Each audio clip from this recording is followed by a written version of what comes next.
that indeed has been hidden. Parts of it have been changed, usually for the reasons of men, and we're all looking for truth.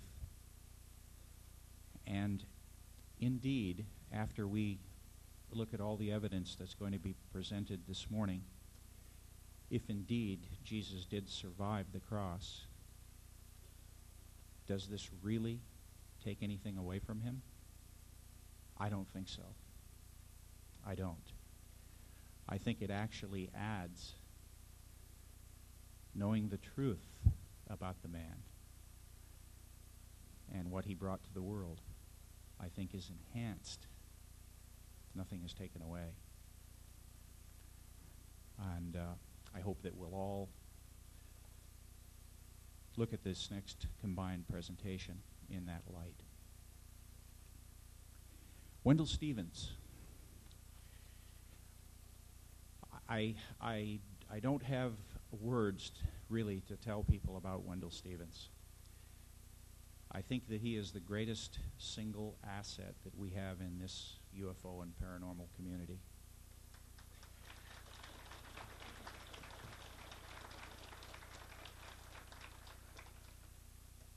He is a founding director of this Congress, and in truth, without Wendelle's support and without his foundation stone at the inception of this organization, it wouldn't be here for all of us. And I've said this before, I will say it again to you guys, and it's from my heart. I think Wendelle has forgotten more than I'll ever know. And we're so blessed. Ladies and gentlemen, Wendelle Stevens.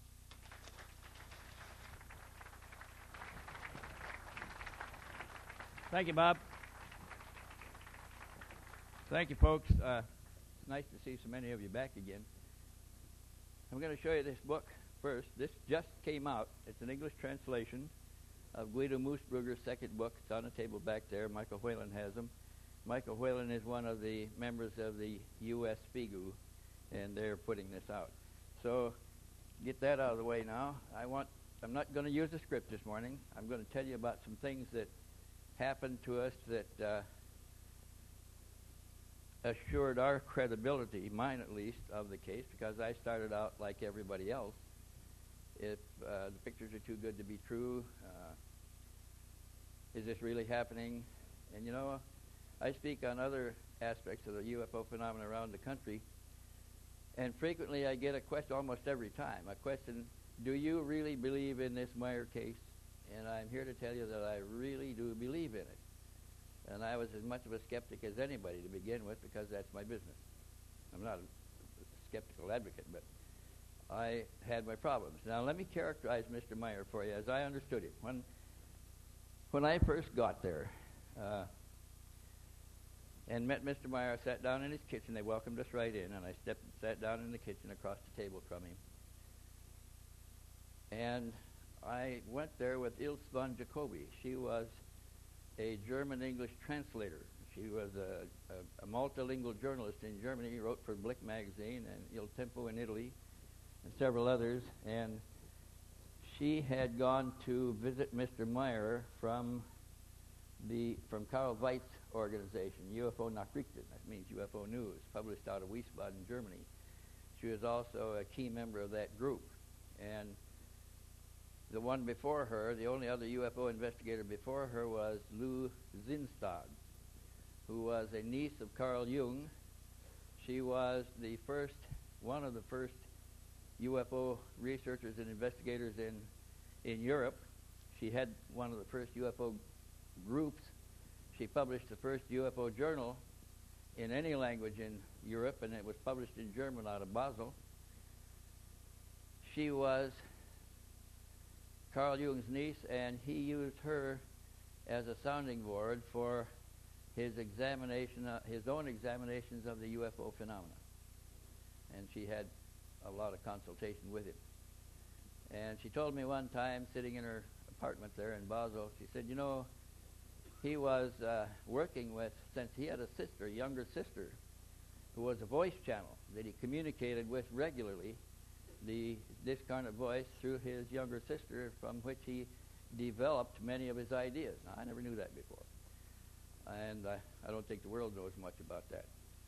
But anyway, when I went to Switzerland the first time, everybody told me that I would need a translator because Meier didn't speak English. So I persuaded Ilse von Jacobi to go down there with me, and we arrived at the house and sat down across from him, and I looked at my translator and I said, I am very pleased to meet you, Mr. Meier. I would like to ask you some very pointed questions. Do you mind?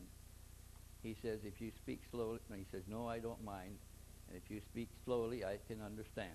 And I looked at my translator, and her mouth was open and her eyes were big, and she said, but he doesn't speak English. So I said, how long have you been speaking English? He says, oh, I speak a little. And so we just talked in English after that, and when he got stuck, the translator would interject. Now let me characterize the man for you that was sitting across from the table from me. He was a very sincere-looking man. He was simple. He had one arm missing, his left arm, I believe it was. He had very clear, sharp eyes. He was the kind of a guy, when you asked him a question, you looked him in the eyes, he didn't look away. He looked right into your soul. And he answered directly. He didn't hedge. He didn't run around the bush. He answered the questions very directly and very pointedly. He invited me to stay and gave me a bed in the house where they lived. I learned from living with him that he was a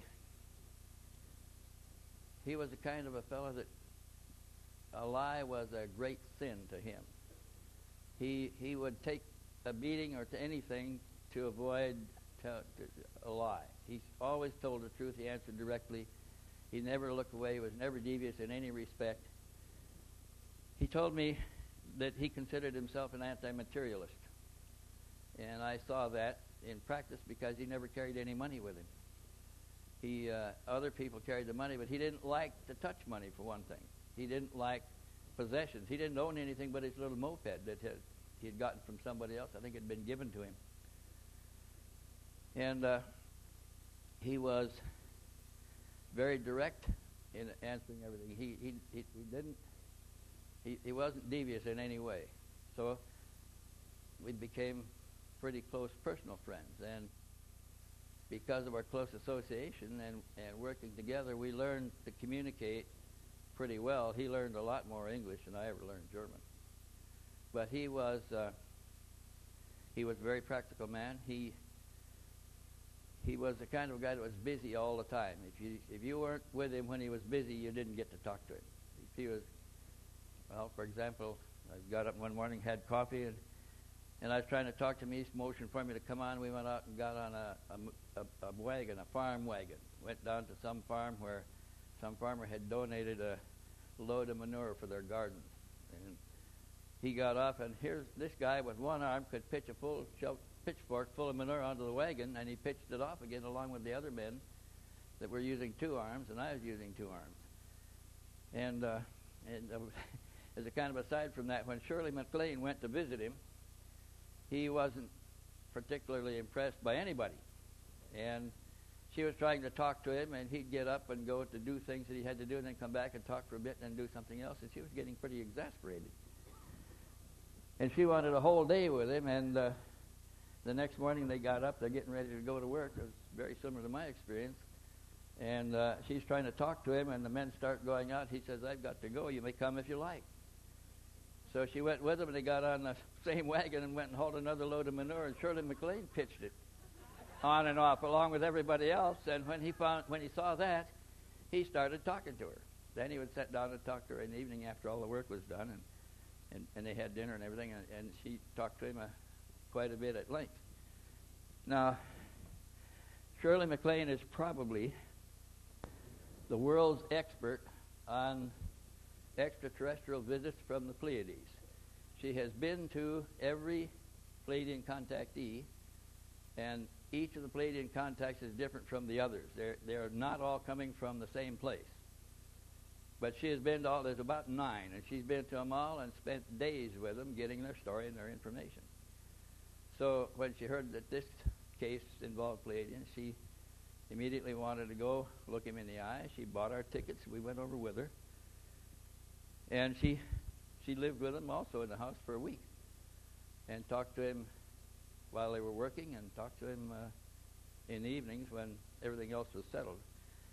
So there was a remote possibility we could have had her here on the stage with me today, but that fell apart at the last minute because of transportation problems. And also Lee Elders was going to be here, him and his wife. They're the people that I brought in to the investigation with me, and I'll tell you why. I was already investigating UFO cases, and I was good friends of Jim and Coral Lorenzen, the founders of AFRO. AFRO, Aerial Phenomena Research Organization, is the oldest civilian UFO research in the organization in the world. It was the first real civilian UFO research organization in the world. Jim and Coral founded it when NICAP came into being, advertising itself as the civilian research organization, but when we learned that the founders were all retired CIA officers and that NICAP was created to get information that experiencers would not divulge to government investigators, then we knew that UFO was the only one that was truly doing this, and there were a number of spin-offs after that. There were a whole bunch of private organizations that sprung up. But they were the first and the oldest and the longest. Anyway, I took my information that I was learning back to AFRO. I frequently discussed it with Jim and Coral Lorenzen, but they took a negative stand in the very beginning, and I'll tell you why. And all the other UFO groups followed them, followed their cue. When, shortly after Meier's contacts began, Lou Zinstag again, the journalist, multilingual journalist in Basel, it's in her backyard. She went to visit him. She took Timothy Good with her, a young guy that now has become well known as a UFO researcher in his own right in England. But he was a kind of a protege of Lou Zinstag, and she took him to the Swiss farm, and they went to meet Mr. Meier. She had a similar experience to mine. She thought he was very sincere. She thought that what he was describing was really happening to him. She had plenty of evidence of that. She had talked to other witnesses. She looked at some of the contact sites. She looked at the photographs. She even brought some photographs with her when she came to see me. But after visiting him a couple times, she had some of these remarkable pictures he had taken. And I had been exchanging pictures with Lou Zinstag for some time already, and she called me after she had got home from her first visit. She said, "I've got something really interesting that I want to show you." And she said, "I'm going to be in the United States next month. I'm coming to do some more research on the Adamski case. Tim and I are writing a book about George Adamski, and he was an old friend of mine, and we want to go back to his home and look at some records." So she said, "If you'll pick us up at the bus station when we get in, we'd be happy to come by and show you what I'm carrying." Well, Lee and Brett Elders happened to be sitting in my living room. They came down to visit me that weekend, and they were there when I got the call from the bus station to go down and pick up Lou Zinstag and her friend, which I did, brought them out to the house, and right after we got there, she opened her purse. She said, "I want to show you something," and she pulled out an envelope with 12 pictures in it. And she handed me the envelope, and I opened them up, and I looked in, and there were 12 of the Meier photographs. Beautiful photographs. Too good to be true. What I thought and everybody else thought. And I said, "Do you really think this case is happening?" And she says, "Well," she said, "I'm pretty sure that it's happening." But she says, I don't like it. And I said, "Well, what's wrong with it?" She said, "Well," she said, "they don't have a Jesus Christ." And she was a born-again Christian. She had asked Meier about what they knew of Jesus Christ, and he didn't give her an answer that she liked. And so she was of the opinion that the case was legitimate, but it was coming from the other side. So she divorced herself from investigating the case, and that's about the time that I moved into the case and found out that Ilse von Jacobi from Duist, UFO Nachrichten, out of Wiesbaden, was also investigating the case, and I teamed up with Ilse von Jacobi because she spoke German fluently and English too. So I looked at the pictures in my house, and I wanted to have a copy the worst way. She said, I can't give you any copies. Can't allow you to copy them. And after a whole afternoon of arguing, it was 5 o'clock or 5:30 in the afternoon, and she said, well, I'll let you shoot a copy of a couple. Well, shooting meant taking my camera and trying to shoot a copy of the picture that she's holding. And we're doing it in poor light in the afternoon because the sun is down. I have only the light through the window to do it. No proper close-up lenses or anything else. But I did have an image I could look at. And the more I looked at it, the more curious I became. And so I decided I was going to have to go to Switzerland and look Mr. Meier in the eye myself and see what Lou Zinstag had seen, see what Ilse von Jacobi had seen. And I bought a ticket on Laker and went over there. By the time I'd gone there the third time, my friend Lee Elders and his partner in Intercept, Tom Welch, were in London sweeping a big bank system. And on that third visit, when I intended to stay 2 weeks, living in Meier's house again, I had persuaded him to take me back to all of the photographic sites. That was what I was most interested in, was the photographs. So he took me to each one in turn, and we walked over the site. He parked his moped where he had parked it before. He walked over it when they showed me the positions he took when he took the pictures, where he was standing, where the ship was, and everything else. And at that point, during those visits to the photographic sites, I became pretty much convinced that he could not have faked the pictures, because there was no way he could suspend an image into the scene in front of us, because in most cases he was on the shoulder of a hill that rolled down steeply away from him, and it was 10 miles across the valley up the other side. Nothing to string wires to, no way to loft a model into the picture and photograph it, because the guy that was throwing it would have to be in the picture because of the view to the sides of each of the images. And so I called, or Lee Elders in Zurich called me in my guest house in Switzerland and asked me how I was doing. I said, oh, you've got to come over here. I'll pay for your ticket. Just come on over. I want you to see what I'm seeing. So him and Tom showed up the following day, and Meier took us around to all of them again, and they agreed that these pictures would have been impossible for anybody to fake, even with a big team of experts that couldn't have done it. And that's how they became involved in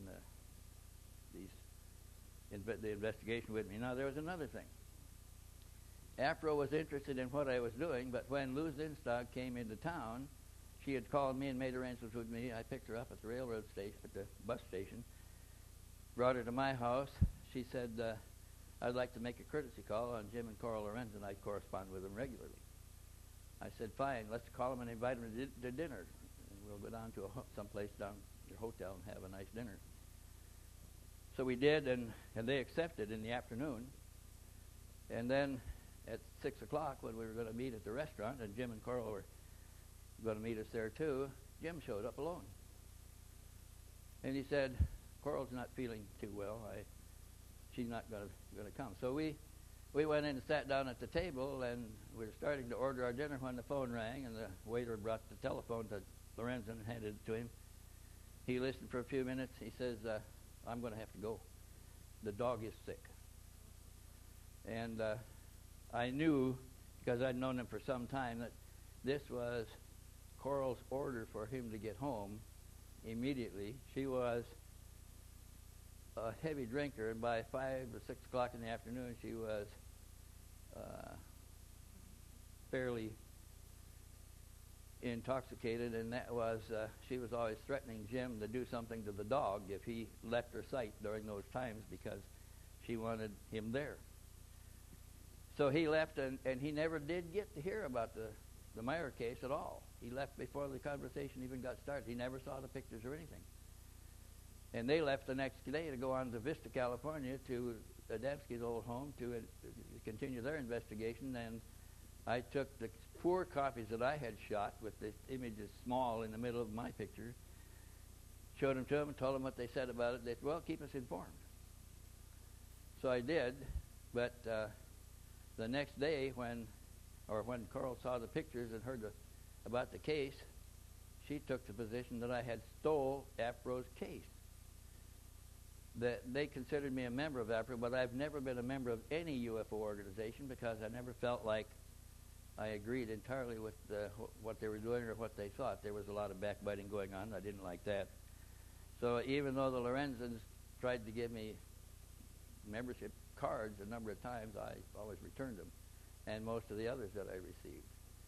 And so now that the case is becoming quite exciting, Coral took the position that I had stolen APRO's case and that I was a traitor and a renegade, and they took my keys to the office away, and they took my keys to the files away, locked the doors, and kept me out, told me not to come back. And then Coral was the chief communicator in APRO, and she did most of the writing. She wrote the bulletin, she wrote the editorials, she was the one that set policy at APRO, and she told others that she talked to that she thought the case was a fraud, that I had managed to get the case, that I probably couldn't handle it, that it really was their case and things like that. Now, my problem when I got the case, I would gladly have taken APRO in with me, except they didn't have any money. They didn't have any way to send anybody over there with me. I would have had to pay for them. And they didn't have any way to send anybody else over there with me. And this was true of MUFON, which was a baby organization back in Wisconsin at the time. Nobody had money in their accounts that could send an investigator to Switzerland. I was going on my own money. So since they couldn't send somebody else and they couldn't get into it, so to speak, they began attacking the case, and everybody else followed suit. Now, MUFON had some correspondence in Germany, and about the 6th or 7th time I was there, a German showed up at the property there, Meier's property in Switzerland, gave him a MUFON identification card, said he was there to investigate the case for MUFON, and the ladies came in and told, I was in the house at the time, they came in and told us there's a MUFON investigator out there. What should we do? I said, well, answer his questions, show him some pictures, he'll go on his way. He doesn't have long. He's probably a businessman, or he's just this weekend. He works for the week. He's going to have to be back for work Monday morning. He's not going to stay long. Just treat him as best you can. So they left that fellow alone on the patio with the 3 albums. By now we'd put the pictures in the plastic albums. And when the ladies got up and went inside to do other things, he'd take his camera out and snap pictures, copy pictures, Meier's pictures, through the pocket of the album, through the plastic in the album. And those are the pictures that MUFON sent to Bill Spaulding at Ground Saucer Watch in Phoenix, who had a reputation at the time for analyzing UFO photographs by computer. And he published the report, or gave APRO a report, which they published, and then MUFON published, or MUFON, maybe the other way around, alleging that the pictures were all of a 12 to 18-inch model suspended from a line, that they were all fakes. And MUFON published the report of the fakes, APRO published the report. All of the other UFO organizations copied from those reports. Now, we were working with the original slide transparencies. Meier took all of his pictures on slide transparencies, positive slide transparencies, ASA 100 speed, all at a setting of 1/125th of a second, f11, because his camera had been dropped and broken, and the focus ring was jammed, the setting rings were jammed. He couldn't change the settings on his camera anyway. All he did was put film in, snap pictures, and take it out and have it developed. So we were looking at the original slide transparencies. In fact, with Mr. Meier, we went to good photo laboratories in downtown Zurich, and there are some excellent photo technicians in Switzerland, some of the best. And I had to make enlargements from the original slide transparency, 16 by 20 inches. That's an enlargement about that size. And we never saw any evidence of suspension lines in any of those. Of course, we didn't give those to GSW, and we didn't give them to APRO, and we didn't give them to MUFON. And so we also did some other things. We found that in Basel, in Luisenstag hometown, there was a new Hell chromograph laser scanner. Hell chromograph 300 was one of the early ones. Argon laser scanner. And this was one of the first machines that could scan the slide transparencies and make 4 separate color separation negatives. One red, green, and blue, and black and white. Black.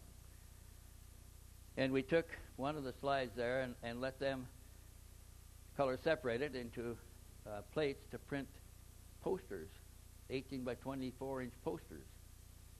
And so the negatives are 18 by 24 when they come out of the Hell chromograph scanner.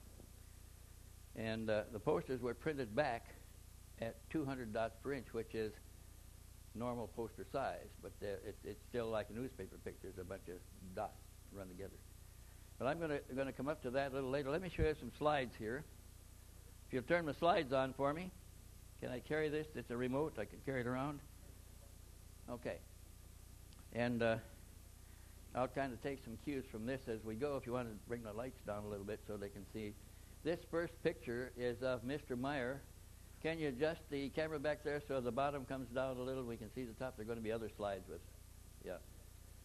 This is what Mr. Meier looked like when I first met him. He was a security guard on a property in Hinwil. It was for an absentee landlord. He was supposed to be protecting their property for them. Have you got something to fix it? Okay. And this is his family that I first met. Here's little Methuselah right down there. You met him a year ago when he was here. But that was, where's my camera receiver? It's back here? Okay. There is a whole book that we never even got into that developed before Meier's contact with the Palladians. His contacts actually began when he was about 5 years old, and they continued after his first probable contact with these aliens was when he was an infant and he was dying of pneumonia, and the doctor had told the family that he wouldn't live till morning, and the parents were sitting up with him. They all dozed off, and when they woke up about dawn, the baby was well, and that was Meier. Somebody had intervened, and he was completely well. But after that, he had experiences. At the age of 8, he was contacted by a being that landed in a goldish pear-shaped vehicle that put a helmet over his head, and they inculcated information in his mind. And then after that, when he was a young man in his late 20s, his contacts began with another woman that identified herself as Asket. She said she came from the doll universe, which she described as an equal and opposite universe to ours, that ours exists because theirs exists because ours do. And the dolls had learned to cross the barrier between the two universes, and they were now interacting with Mr. Meier and giving him a lot of history of our planet. They showed him, for instance, atomic bomb sites from thousands of years ago. We think we just invented the atomic bomb now, but the Dead Valley, out here in California, what is it? Death Valley out there is one of the ancient atomic bomb sites. That's why not a whole lot of stuff grows there. Well, anyway, those contacts were quite remarkable, and Meier had a camera then too. He was an able man. He had both arms. And he took a lot of pictures. He took over 300 pictures of the doll spacecraft during those years from about 1955 to 1964, and here is one taken over the Ashoka Ashram at Mehrauli, India. Two bright lights in the sky. Here's a picture that was taken over the ashram also that shows a number of lights in the sky. Also, doll craft, doll vehicles, the formation of them. He took another picture. Let me back up. There was a couple other pictures taken this same day that didn't have any foreground in them that were published in the New Delhi News for the following morning. He was at a railroad station, and this may be at the railroad station. He was at the railroad station, and there were hundreds of people waiting to get on the train, and he was too, when these appeared overhead, and they began gyrating around, and he started taking pictures. He finished his roll of film, took about 12 pictures of these objects in the air over the station, and when the news reporters arrived, they're gone, but people in the crowd pointed out Mr. Meier, along with a couple others that had cameras, as having taken pictures, and they came to Meier. He described what he had seen, told them he had pictures in the camera, it was still in the camera. They wanted to print the pictures the next day, so Meier gave them the camera so they could take it to the laboratory and take the film out themselves, develop it, and they printed pictures like this on the front page of the New Delhi News, and then they sent the camera and the negatives and copy prints back to Mr. Meier at the ashram at Mehrauli. And that was pretty much the beginning of his photographic events taking place in India, and those contacts went on for 10 years. And then they stopped in 1964, and they did not resume with the Palladians until 1975, 11 years. So here's another picture taken that's just of a bright sun in the sky. The real sun is higher up at the ashram also, near the ashram. Here's another picture taken over the ashram. There's 5 blue lights in the sky. There's a fifth, or 4 of them. The fourth one's down there. But there's a whole story associated with these contacts would have filled 2 more books, like the Palladian contacts, and they went on for 10 years. Here's a large watermelon-shaped ship, a shaped light in the sky, huge. See the size of the tree down here in the foreground?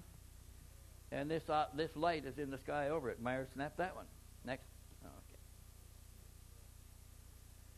Here's one. Now let's see if I can find the ship in this picture here. Here it is. This is a doll ship. It's one that Ascot flew, but the dolls also had a number of special purpose vehicles, all different from each other. And they were used for different purposes. And Ascot flew several of them, but there were other pilots that flew others of those ships. I think we have one more. There was 2 in this. There's another picture taken in sequence behind the one down here.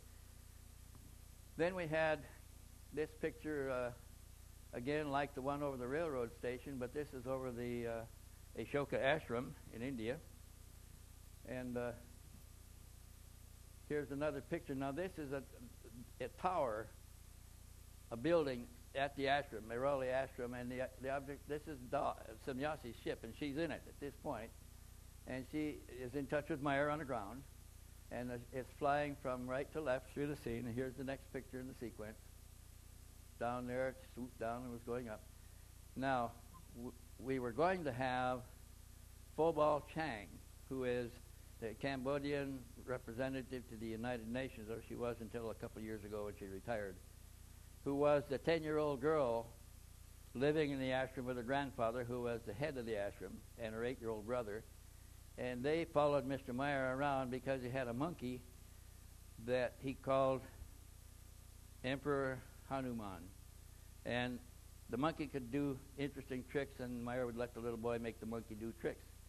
So they were always following Meier around, and the little girl too. And she knew about the visitors. They knew about the doll visitors. She watched Meier take pictures on a couple of occasions, and one time she was washing clothes in a ditch near the ashram there, or that ran through the ashram, when he snapped a picture of a doll ship in the sky with Phobal Chang washing her clothes in the ditch in the foreground. So she was going to be here also, so I could introduce her to you once again. She was here 2 years ago, and let you tell some things that she knew about Mr. Meier personally. But because of the airline problems, she can't make it. This is one of the first pictures taken by Mr. Meier on the 25th of January of 1975. And at this point, Meier has had no contact for 10 years, almost 11 years. And he was in the habit of going to a metaphysical discussion group in Hinwil, headed by a man called Hans Jakob. Hans Jakob was a local attorney. He was a real estate salesman. He was a businessman in town there, well known.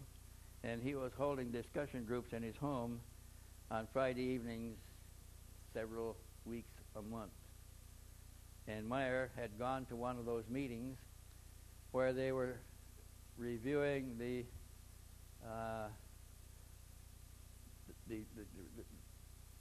studies of Jurgen and somebody else. They had published a book on how they were capturing voices in a still room with a tape recorder. And Meier decided to try it himself. He borrowed a tape recorder from somebody, set it up in a bedroom, started it, closed the door, and left it for an hour, and then went back and checked it. He didn't get anything on the tape, and he rewound it, and set it up again to give it another try. And the next time he read it, there was a soft voice on the tape that said, "Billy, take your camera and go outside." I played it back several times to be sure he'd heard it. Then he shut the tape recorder off, went and got his camera, and went outside. He got outside, and it's his own front yard there, and his moped is standing there, and he straddles the moped and kicked the stand away, started it up, and just started riding. He just kind of followed his nose. It led him. He didn't know where he was going. He was just going. And it led him out of town and out into the Frecht Nature Preserve, which is a forested area there.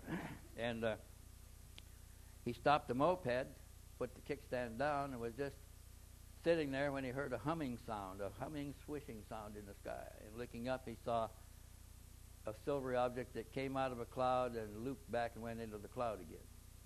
The sound stopped, and he thought that was it. But then a few minutes later, the sound started up again. It came back out.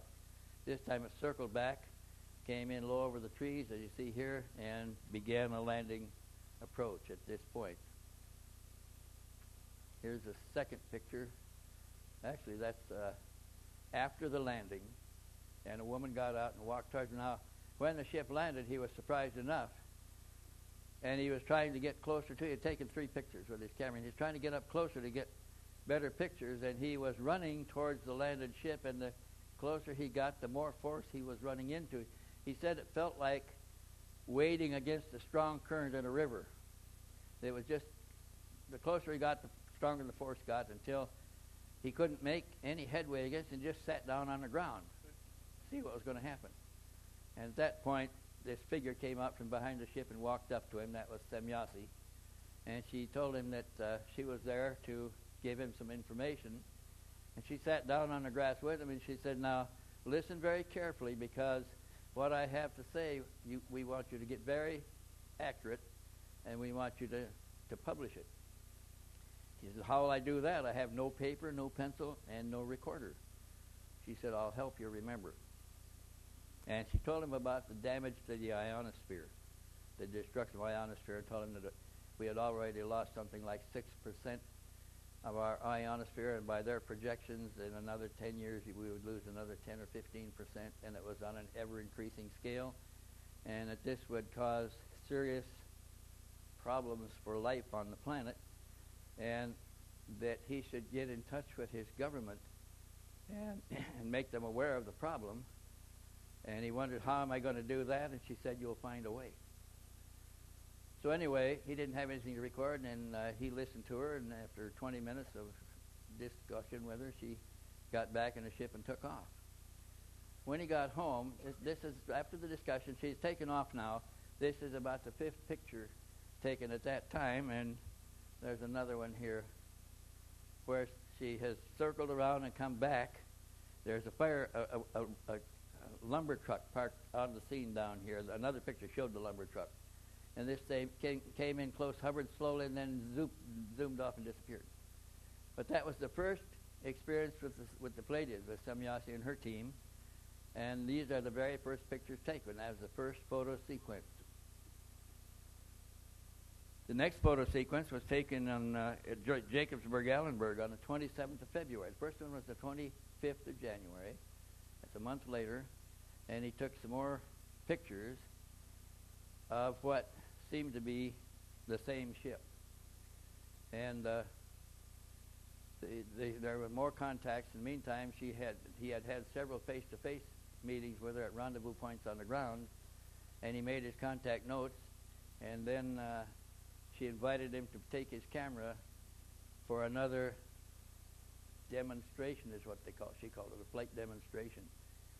Now, he didn't take his camera every time he went to a contact. He only took the camera when they invited him to do so, because he thought, first of all, he didn't have any money, and he didn't have a lot of film, and he didn't want to waste anything. And second, the camera didn't work too good, but it was the only camera that he could work with one hand. And so he's had several contacts up to this second flight demonstration, and he took his camera and he took a number of pictures. There were two sequences that day, one about 10:30 in the morning and one in the late afternoon. Now, I believe this is from the one in the late afternoon, but here is the one in the morning, showing 4 ships came in together this time. Now, he's seen the ships all these times, but he hasn't been taking pictures of them because he didn't carry his camera. But now they showed up with 4 ships. There are 2 variation. This is a variation number 1. This is variation number 2. And these are 2 remote-controlled drones. Those remote-controlled drones are about half the diameter of the bigger ones, and they had 1 pilot's position aboard and 1 extra seat. They could only carry 2 people, whereas the larger ones here could carry up to 9 people aboard. And they always had 3 aboard. So this day, they demonstrated 4 of them in flight together, and he got a whole roll of pictures of those 4 in flight. In that case, though, there were so many of them that he was getting as many as he could in the picture. Always 1 or more were chopped off on the edges, and which leading to the argument that they were chopped off because somebody is holding them into the picture and they didn't want you to see the hand. That was what Brown Saucer Watch said. So later in the same day, in the afternoon, they came back with 1 of the craft here, a variation 2. Variation 1 is gone, and the 2 drones are gone. And they took pictures of it flying around in the dusk of that afternoon, and some haze in the sky. These are a variation number 2. This is a picture. That's what I looked like back then when we were doing this in 77 and 78. But I had hired translations of the first contact notes, and I had been in the living room with Meier trying to make corrections to the translations. And we'd been working from after dinner till about 10:30 at night. He said, "I got to go out and have a smoke." So I said, "Okay, we'll go outside." And this is an old car seat. The door coming out of the lean-to shelter is right over there behind Janichi Yaoi from Japan, Nippon Television in Japan. We had brought them there to do a video documentary on the Meier case at the time. They requested it, and we allowed it, and Meier approved it. The Pleiadians approved it. They also approved what we were doing there, but they didn't approve what a lot of other people came to do. So we sat down like this in the car seat, just outside of the door, and as I sat down, Meier was pulled across my lap suddenly like that, down like that, and he started to get up and down again. I said, "What's the matter, Bill? You having a heart attack?" But in the meantime, we felt debris from above us here falling in our hair. Then we heard a shot. We heard the retort of the shot. He said, "That was a shot." And I said, "Yeah, it sure sounded like it." And he looked around, but after he sat up, and here behind his head is a hole in the wall, a pockmark in the wall where a bullet, a dum-dum bullet too, a soft bullet designed to spread out when it hits tissue, had been fired at him from the garden about 800, 900 feet in front of us. And we got down on our hands and knees and crawled around into the house. We pulled it. He insisted on pulling the seat out to see where the bullet was because the hole's behind his head. And it's laying right there behind the seat. He picked it up, and he said, "It's still hot." He handed it to me. And then we went inside and got flashlights and came out to look for whoever did the shooting. That was the 11th assassination attempt, by the way. This picture is taken at... let me get caught up here to my cards. Taken at Oberzeld. Oberzeld simply means above the town of Zeld. Obersadlig is above the town of Sadlig. And where you have Fuchsbuhl-Hofhalden hyphenated, that's between Fuchsbuhl and Hofhalden. So these two craft, he was told he could bring his camera this day. This was to be a demonstration of a variation number 1, the first craft that he encountered, being returned someplace, and it's going out of service. It's been in use for 300 years. And it's being escorted by one of those drones that they're going to use to come back in when they leave the variation number 1 ship, when they deliver it. And if you'll notice, this was really a beautiful picture. Here's buildings in the foreground, the skyline. You can see the sun being reflected. It's not behind the drone. It's being reflected off the side of the drone. The upper ship is not tilted at quite the right angle for it, but it's one of the prettiest pictures we have. And here's the following one where they're moving away and appear to have gone below the horizon only because they're going away in distance, where you can see that both ships without the bright reflection on them. This is the first picture taken at Obersadlig. That means above Sadlig. Taken on the 8th of May of 1975. When we measured, Meier estimated that the ship was about over the position of the log piles. And we measured that distance as being 120 yards from the camera position. And the ship slowly approached. He took a series of pictures in this case. There's picture number 2. You can see that he is standing by an incinerator in a field there, to burn field trash. And then after that picture, and it's quite clear here, he rested his elbow on the incinerator. Oh, thank you. Rested his elbow on the incinerator to get that picture. Nice, sharp pictures. Now, these, what looks like bushes, the other side of the incinerator here, are full-grown trees down the slope of the hill. There's a steep slope away down here to a river, a creek, and then up the other side to the woods on the other side. And the object is clearly beyond the tops of the trees, which means it's not a small object. It's close to the camera. And it moved along. It's the trajectory here. Passed to his left and then turned and started going away towards another tree line. This is about 140 yards away, which is a little bit of an enlargement in the picture there, which I did.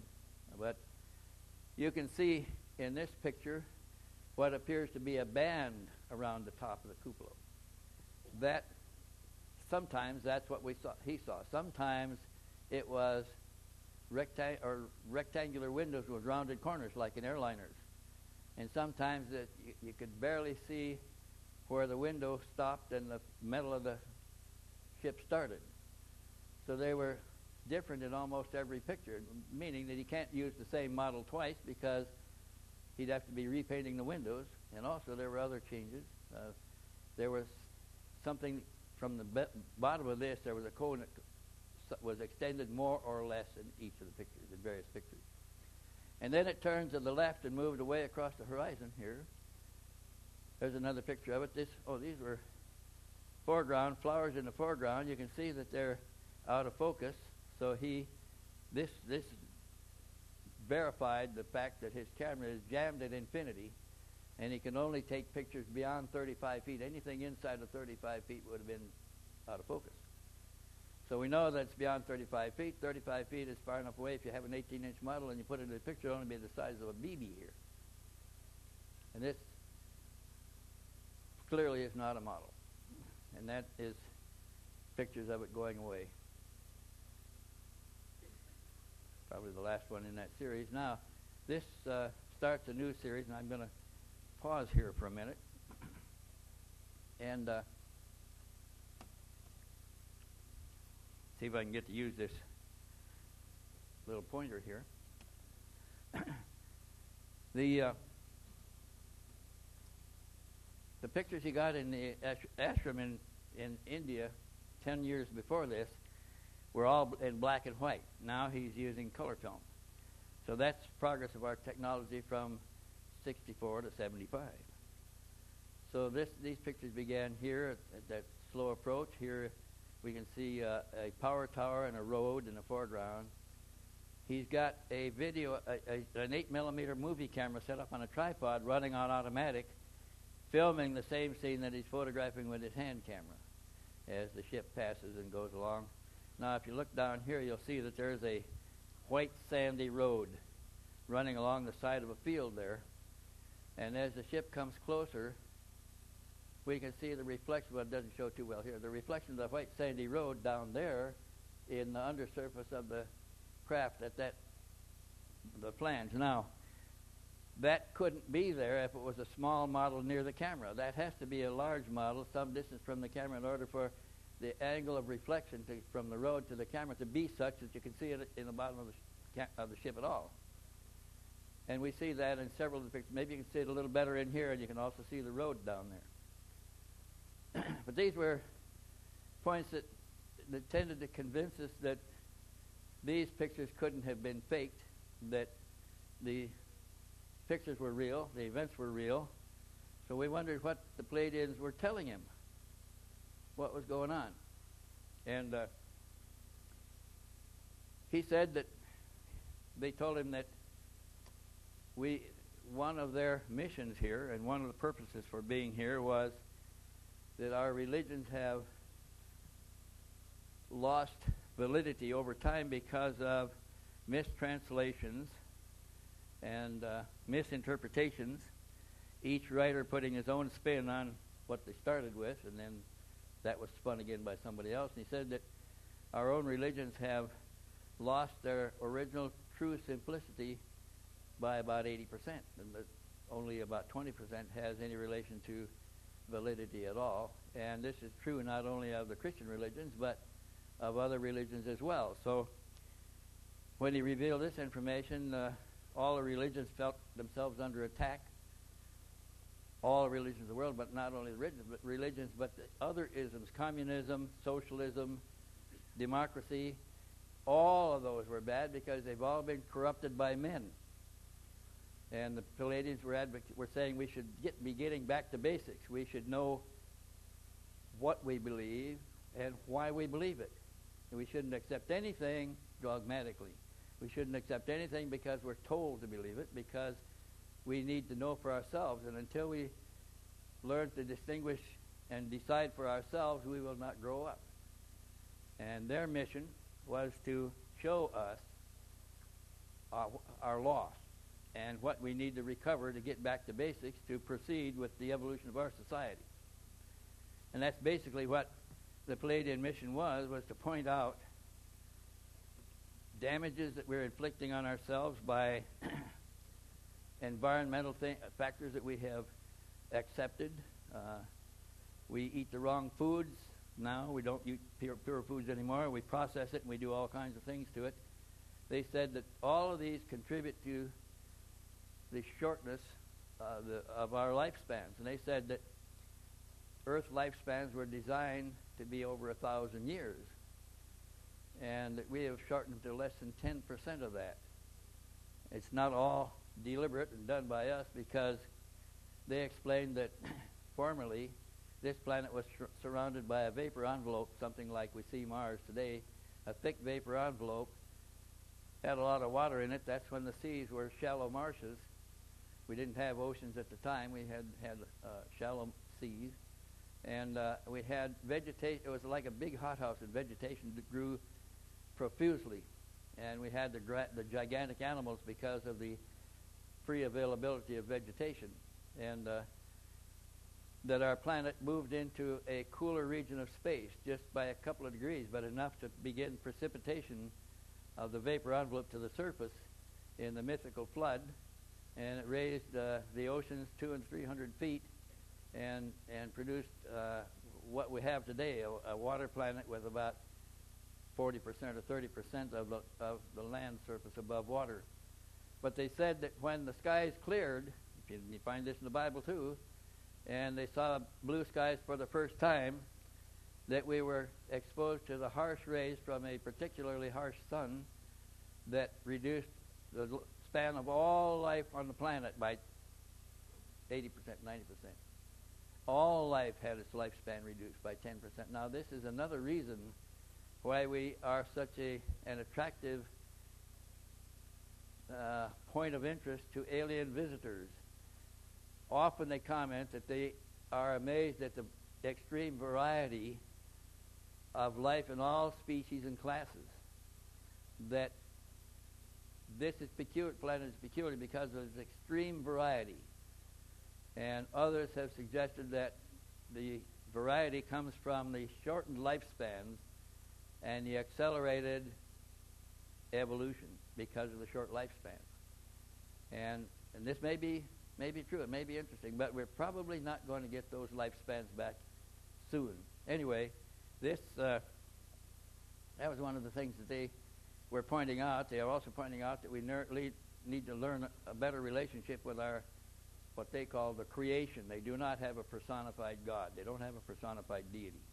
They have a creation, and their form of religion is to work in harmony with the creation, and this takes the form of gardening, of working metals, of working minerals. We dress them into beautiful gems and stones. When we do this, we give some kind of education to those lower forms of what they call life. Everything is alive. And by humanity working with those lower forms, we educate them in some degree. And our mission is simply that, is to help evolve the planet. And we're not doing a very good job of it. This is a picture was taken over, this is a sanitarium here, and he was invited to bring his camera for a flight demonstration. I think there's only one of these in there, but he took 18 pictures in sequence at that time. There's another one, you can barely see it. It's up here in the clouds, so that still clearly removes that from being a model because it's in the vapor of the low cloud scud. If you could, now let me find this. Here we go, someplace here. Right there it is anyway.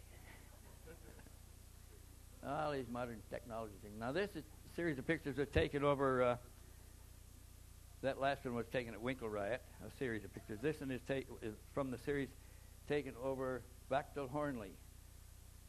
And they arrived this time with 3 ships, a mothership and 2 drones on the 28th of March, 1976.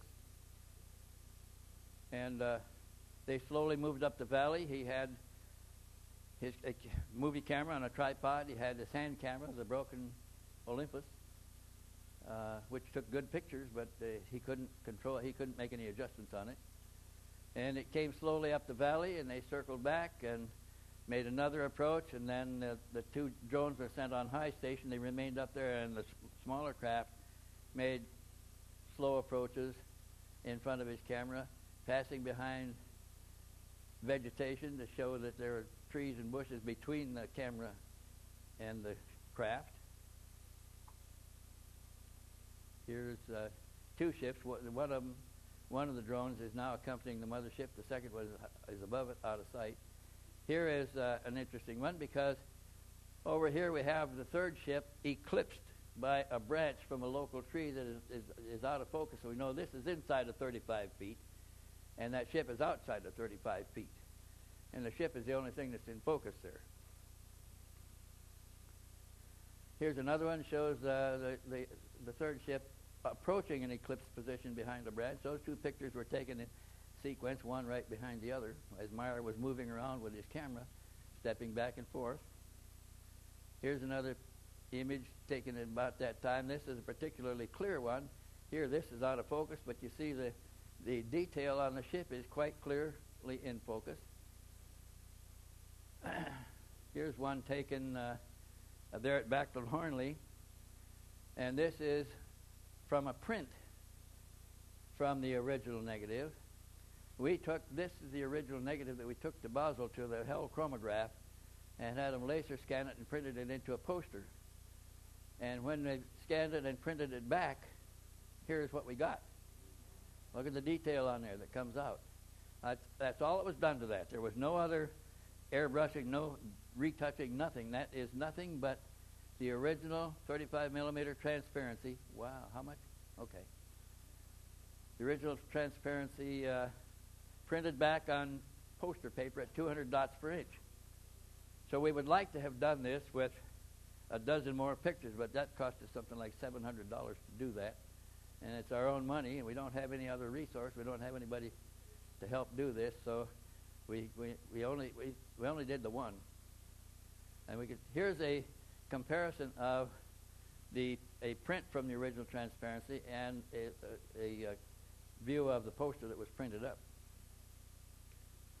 Here's the last series of pictures that was taken by Meier at Hassenbowl on the 20th of March of 29th of March 1976. Now, the pictures you saw from Bechtel Hornley were taken on the 28th of March 1976, and the next day he was invited to come back to another flight demonstration, and this time they were bringing another new variation. This is variation number 4. Here's Meier's moped. That's his transportation. That's how he gets around. That's all that he has on it is this time he's carrying some wood in it. But when we were reenacting the photo events, and he took me back to every site, some of them were hard to get to. We had to go through a locked fence to get to a property that also had a locked fence in the back to go into the field. We had to go across the field on a tractor trail and up a steep slope to the shoulder here, looking out over the Fischenthal Valley. Now this valley rolls down thousands of feet. Here's Mount Alruti, shoulder of Mount Alruti, disappearing behind the hill there. But there was no way that he could suspend anything in here because there's nothing to suspend it to. And to try to throw it in from the sides, you'd have to have a strong arm to throw it that far to get it in the camera. Now, his pictures flow in sequence, so if you're throwing it in, you have to get it in exactly the correct position each time to show what would appear to be a flight track. But here's another one. It's slowly approaching. Now it's beginning to take some shape. This started as a small dot in the sky, a small dark dot in the sky. Now it's beginning to take some shape. It's closer still. There's the wood that he's hauling in his moped that day. There, you'll see on that day there's no rigging gear, there's no poles, no wires, not any other models, nothing there. But his moped and a jacket and a little bag of lunch when he went through the gate. And the same farmer unlocked both gates for us when he took me back there. And I asked the farmer, "Have you ever seen this man before?" He said, "Yes, I saw him a couple of years ago. He came by here. And he wanted to go up on the hill." And I had him describe what he saw. And he said he didn't have anything but his moped and a jacket rolled up and what appeared to be a sack of lunch. He didn't have anything in the back at that time. There was no box on it then. And so we had an eyewitness to his approach to the scene to take the pictures and his return a couple hours later. And the same thing at the Bechtel Hornley site was something very similar. We had to go through a barnyard with a bunch of cows in it that he had to go through. This moves to the right, left to right. There's Mount Alruti again. Here's a tripod with a magnetic detector on it this time. Somebody had given him a magnetic detector and find out if it is emanating any fields. And it's moving now from left to right across the scene, getting closer. Here's vegetation in the foreground. Passing beyond another bush. Now the ship is moving from left to right, and Meier's walking from left to right also, like this, following it. And the bushes are apparently passing between them and going out to the left, as you see here. Here we caught it in beyond the branches of a tree that made a beautiful picture. We can see the color fully. It's quite colorful. He's approaching. The ship now is approaching these two trees down here, and it's slowly descending and comes down to beyond the first tree. And here we see the craft illuminated by sun's rays reflected from the dome, the cupola of the craft, and you see the two beams of light coming down from that. Those are called crepuscular rays. They're like a rainbow. They're only formed at a distance. You can't catch up to them, and they're not there if you're close enough to the ship. That's another reason why, a piece of evidence why the ship is distant. You couldn't get the crepuscular rays from a model close to the lens. Here's a better picture of the same thing. We have about 5 pictures in sequence that show it behind the tree. We only published one, and that's the one that everybody attacked and said that it was inside of the tree, which it clearly is not. And here is me standing under the same tree in the different time of the year when it's leafed out. And that's, I'm right under the tree. The ship was some distance beyond the tree, and Quetzal beamed down from the ship to some point about where I'm standing, where he talked to Meier for 20 minutes, and then the ship departed and left. Now, on the 7th of July of 1976, Meier was picked up by Semyasi. She brought her craft in with an empty seat and a suit for Meier, and they picked him up and they took him. They had told him before this to be ready. They'd invite him to go on a trip with them, to be ready to be gone 5 days. Well, all he did was ride his moped to the scene. He's that kind of person. He doesn't pack a big lunch and things like that. He just met her there. And they flew out towards the mothership. And as they're approaching the mothership, a giant spherical mothership, 10 miles in diameter, there was another flight of ships that came in from the distance in the dark sky, and one of them separated and started passing between, heading towards the mothership ahead of them. And as it got closer to the mothership, it did a somersault in the sky, and Meier happened to snap it at that point. It was surrounded by a radiant field of light. Here's a second one and a third one coming into the scene here the same way. And these entered an open port in the mothership before Semyasi and Meier did. Now, when he got in the mothership, he was amazed after the airlock closed behind him. He was amazed to see other craft of the variations, the kinds that he had seen, but other variations that he had never seen before, lined up in rows that ran out of sight on the hangar floor and the deck that he was in. And he remarked on the number of ships. He said, "What do you do with all of these ships? There's thousands of them there." She said, "Well, we may have as many as 500 of them out of the mothership at any given time." Now, that's a lot of activity. And they're all doing things with respect to your planet and other neighboring planets. Now, this picture was taken at Fuchsbühel-Hofhalden. And this picture was challenged by a lot of people saying this is wired into the tree, it's a model tree, and it's wired into the tree. Of course, you can see the base here, so if it was a model tree, we would see the tub it's sitting in. But here is another tree, similar tree, to the right of Meier, and it's in the foreground. It's clearly out of focus, and everything over here is in focus. So this is clearly beyond the branches of the other tree. From Meier's camera position about here, he walked down to the left, and then came across to the right as he snapped pictures of that ship slowly circling the tree there that you see. And it went around it twice, and here it is behind the top going around the back. Now the tree is clearly between the camera and the ship here. And von Kavitsky says that those pictures were all hoaxed with a model on a fish line suspended around a model tree. Now, that tree disappeared, and there was a lot of controversy, and even in Meier's group, about this, because only 3 people besides Meier had seen the tree.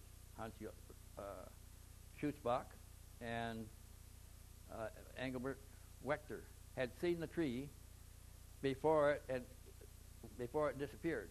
And they had seen it shortly before it disappeared, and they remarked that the top of the tree was turning brown in the vicinity where the craft circled it.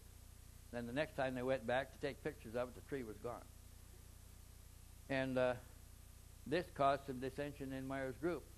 Only the ones that saw the tree weren't sure that he had taken pictures there, because they didn't see him take the pictures, and the one that didn't see the pictures, the tree or the place afterwards, thought how can a tree disappear, simply disappear? And they didn't believe that.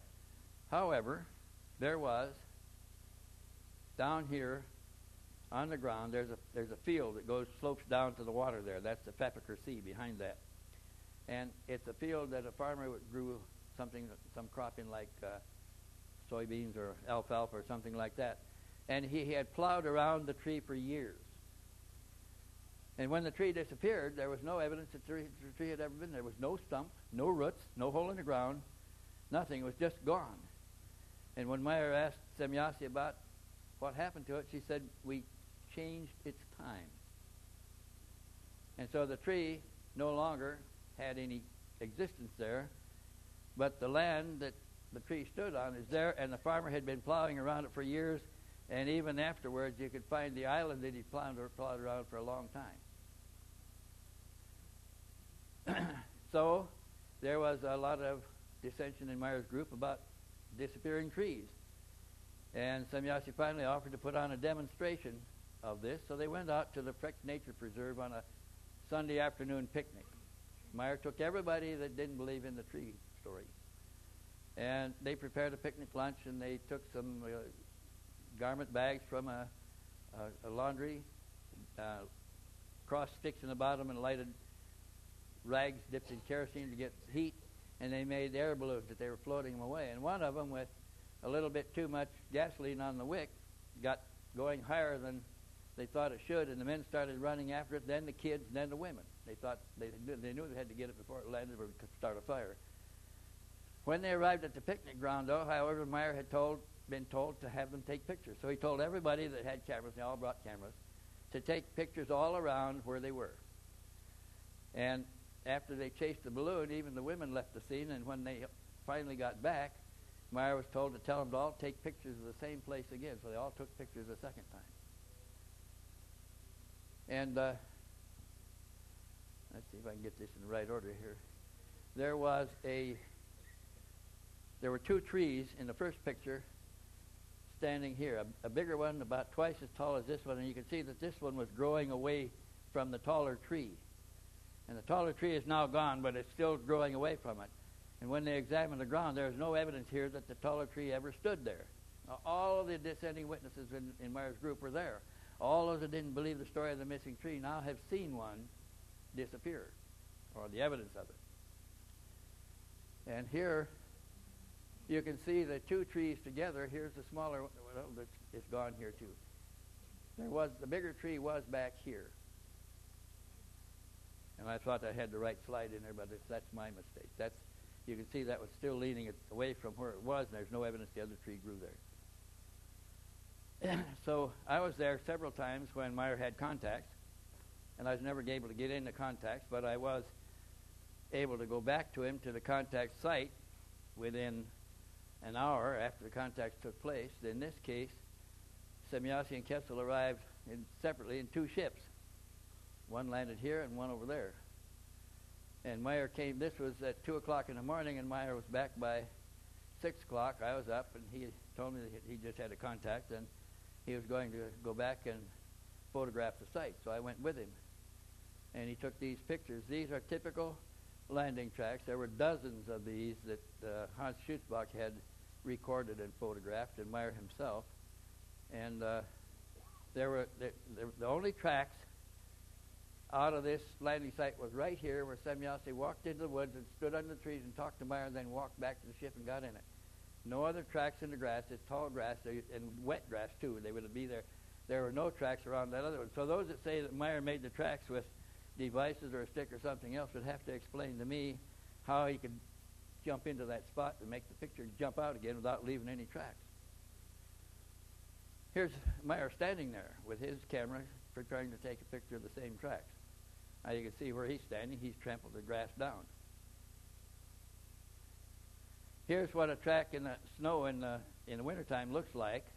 This is not one of Semjase's ships. This is a track made by a ship flown by Menara, another alien extraterrestrial from another society that was working in some close relationship with the Pleiadians, and her craft was being housed aboard the mothership while she was working in that capacity. But the interesting thing I found here, I took this picture, is snow and ice is about 4 inches deep here, and the sides were perfectly vertical, just like you cut it with a knife all the way around, and the center point was melted out. That's water that had refrozen to ice in the center point there. The dog wouldn't, he'd go around the edge of the track, but he wouldn't go into the track at all. He just snipped the edge and run. Here's a picture taken from a recent series, and this is Meier's little utility vehicle, and he's towing a power generator behind it. And both the battery and the utility vehicle and the power generator went completely dead while this was hovering. This Quetzal is in that ship. And Quetzal flew off, and Meier said, "You've destroyed my vehicle." Quetzal came back. He said, "I'll help you fix it." So Quetzal got out, and they worked on it for a bit. Some people entered the area there. Quetzal got a warning from his ship, got it back in it, flew away again, waited till the people left, then he came back again to help Meier get the vehicle started, and he brought some device from aboard that they used to start the vehicle so it could recharge the generator so the generator could run. And then he left, and Meier went on home. Now this, a lot of people say that this is a model, the construction that somebody made up or that Meier made up. Now there's nobody on the farm ever saw the model, and there's 18 people that live on the farm with him. Nobody ever saw anything like this around the farm. And it's not just a simple shape as you see there.